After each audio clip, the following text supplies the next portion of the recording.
Lectures वगैरे attend केले आणि आम्ही दोघी निघालो. अरे निघालो म्हणजे फिरायला नाही निघालो.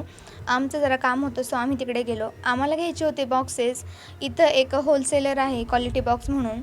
सो आम्ही त्यांच्याकडे गेलो. पण आम्हाला जसे बॉक्स पाहिजे होते तसे त्यांच्याकडे काही आम्हाला मिळाले नाही. येताना सिम्पल चिप्स घेतले आणि रूमवरती आले. रूमवरती आल्यावर लक्षात आलं की माझी एक रूममेट आज रूम सोडून जाणार आहे. त्यामुळे तिला द्यायला गिफ्ट विसरले आणायचं. पण म्हटलं आता डेअरी मिल्क वगैरे घ्यावं. सो 2 डेअरी मिल्क घेतल्या आणि म्हटलं आता त्यासोबत एक रोज पण घ्यावा. रोज आणि डेअरी मिल्क घेतल्या आणि आम्ही रूमवर आलो. रोज आणि डेअरी मिल्क पाहून तर ती जाम खुश झाली होती आणि इथे तिचं स्नॅप काढायचं काम चालू झालं. थोड्या वेळामध्ये तिचे घरचे तिला घ्यायला आले होते. ती जाताना वाईट तर वाटत होतं, पण म्हटलं आता एक ना एक दिवस सगळ्यांनाच जावं लागणार म्हणून तिला बाय बाय केला. आता मला माझ्या भावाचं ॲडमिशन घ्यायचं होतं. सो त्यासाठी आम्ही दोघी पण कॉलेजमध्ये आलो. ॲडमिशन वगैरे घेतलं. जाताना आम्हाला हे लव्ह बर्ड्स दिसले. आज होतं श्रावणी सोमवार, तर आज मंदिरात जायचं होतं म्हणून मस्त असं कुर्ती वगैरे घालून रेडी झाले. तसं मी फार काही कुर्ती वगैरे वेअर करत नाही, पण म्हटलं आज मंदिरात जायचं आहे, काहीतरी वेगळं ट्राय करूया. पहिला श्रावणी सोमवार होता म्हणून मंदिरात तर खूप गर्दी होती.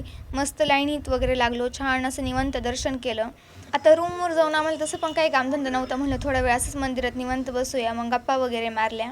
आमचं असं आहे, आम्ही कुठेही जायचं म्हटलं ना सगळ्यात सोबत जातो. मस्त निवांत दर्शन केलं आणि येताना हे लव्ह बर्ड्स पाहिले जे हातामध्ये हात घालून चालले होते.